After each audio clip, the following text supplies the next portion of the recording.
Hi y'all. Today we wanted to show you how we go through the process of finding the estate sale that we want to go to based on the items that we locate under the pictures for each sale that's advertised for the weekend. So the main website that I use to locate estate sales is estatesales.net. Very simple.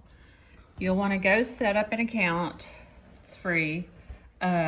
So that when you do come across an estate sale that you like, you can heart different items that you like in the pictures and it'll save them so that you know that that's a favorited sale that you want to hit this week and which items that you saw that you want to try to pick up. So we're going to go to, I already have an account, but I want to show you the one that we're going to use as an example. Which is the one we're actually going to. Which is the one that we're going to on Saturday. So we're going to show you what we want. So you can see right now, they don't give the address yet. Oh, this is the wrong sale. Hang on. Well, stuff happens. Hang on. I've got several sales that I'm interested in, but I want to show you the Saturday sale that we're going to go to so we can videotape the whole thing. Okay, Saturday, September 2nd. So this is the one that we have been planning on going to for a couple of weeks. So you'll see that they just tell you the city and zip code that it's in, but they won't give the address until on this one it's 9 a.m. on Friday. They'll post it because they don't want people posted up over there trying to get in early. So since I've already liked this one, it's showing up as a favorited sale. But what I like to do is go through all of the pictures on my computer to see everything that they have. As opposed to your phone because they're larger? Well, yeah, it's definitely easier to see on the computer the first time. That I'm trying to find one of the items that caught our eye so I can show you what it looks like that we are going to try to get when we go.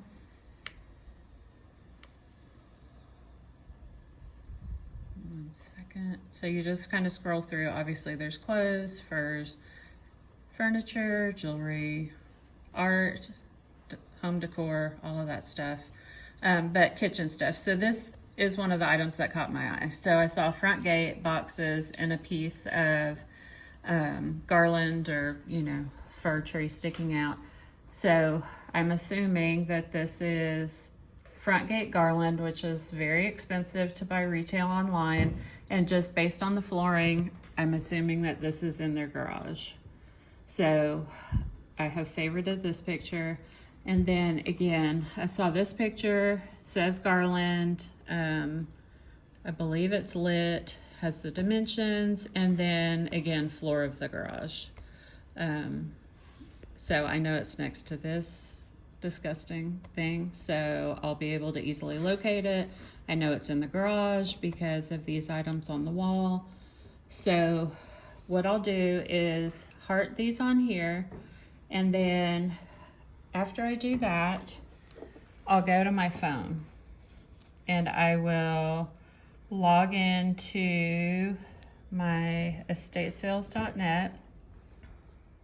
And I'm going to go to the menu and I will go to favorited sales, just like we did before. And I'll go down to that sale that I just showed you with the front gate items and all of that. And what I'll do is click on that picture and I'll take a screenshot of it so that, and I can save that to my photos so that I have photos of every single thing that I'm looking for when I go. And that was a wasp, sorry, that just flew by my sister's head who's filming this. And where I think they are. Obviously this is the garage, you can see the door tracks. Another main item that we're going for, we live on a farm, so they have a pressure canner. This was one of the main things we saw as well. So we're really hoping we get that. So And it's not too expensive. yes, and then it's not too expensive. And that's the whole thing. You get there, I mean, if the front gate stuff is the same price as you would pay online, obviously you're not going to buy it. Same thing with pressure canner, but you're hoping for a good deal. So I've got these pictures now in my photos right here so that I can scroll through when I'm at the estate sale. The other thing that I'll do is take a picture of the main information. Spring Ranch West. We obviously don't have the address yet, but I know that that is associated with the photos I just took. So then, once I've done that, I'll go to my photos and I will blow them all up to see as detailed as I can what's in this area. So, for example, where the pressure canner is. Those canning jar labels would be really nice Yes. too. So I see they've got a whole roll of canning jar labels. They have a ton of lids. They have a ton of canning jars. And again, more canning jars below, assuming those are canning jars in that Amazon box. So I know that, you know, what's available. Same thing, clippers here. This, I can zoom in now.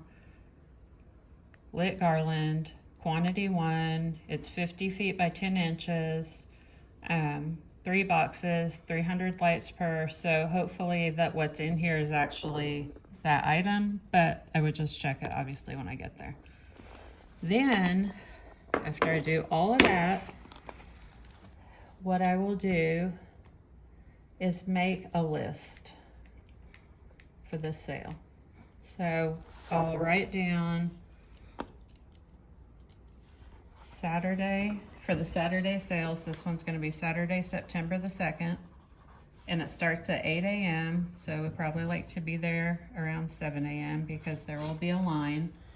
And then the reason I do all of this is because once you get to the sale, it's total chaos. There's going to be a line. There's going to be a zillion other things the second you walk in the door that you haven't seen online before. And it's so easy to get distracted that if you don't make your list of the priority items, you're not going to end up with what you want. So priority may change after you look at the pictures longer, but for us, like number 1, pressure canner, that'll be on the list. And we're assuming that's either in the pantry or the kitchen. Yeah. Pantry, utility, or kitchen. So I'll write that on there so that it's all written out. Not hard to figure out. Same thing, number 2 would be the garland. Really definitely want to get those so I can complete the garland on my stairs without spending a fortune on retail. So garland, there's 2 boxes of front gate. I'll write that on there. And then there were 3 boxes of just regular, I guess a Canadian lit garland. So that when I get there, I've got my list, I stick to it. Once I have all my items and I place them at the hold table, or I usually like to put them under the table that the ladies are working at because sometimes people will walk in and shop the hold table and buy stuff before you check out. So I want to make sure all my stuff's safe. Once I've covered everything on my list that I actually do want to purchase based on the price and if it's the quality I'm looking for, it's not damaged, then I'll go on and just take 10, 30 minutes, whatever, just to walk around the house to see if there's anything else that's interesting that was not listed on the pictures. But this is the best way to do it. Just get your list put together, number it. You can change the numbering. You can put stars by the most important items so that you go straight to those first. Grab them, and then you take your time looking at everything else.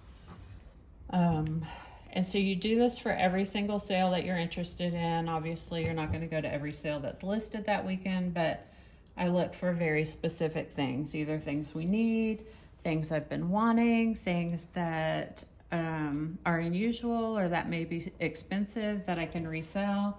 So that is how I decide where I'm going to go. And then again, based on how badly I want something. If there's 2 sales at 8 a.m., obviously going to go to the one that has the item that I want the most first, and then I'll chance the second item. Obviously, you can't be in 2 places at once unless you have somebody helping you, but still. So that's how we do this part of it. And then on Saturday, when we go to our sale, we're going to tell you how we figure out what rooms the items are in before we get in, how early we get there, prioritizing who's going to go and grab what first, how much we want to spend on it so that we don't overspend, and just kind of how that whole process goes once you show up, what it feels like, what it looks like, how to protect your items so they don't get sold to somebody else, how to locate items within the house, and all of that good stuff. One final tip that's super important is look at terms and conditions. For every sale, they're different. This one says they accept cash, credit card, debit, Apple Pay, Google Pay, and Venmo. A lot of them are cash only.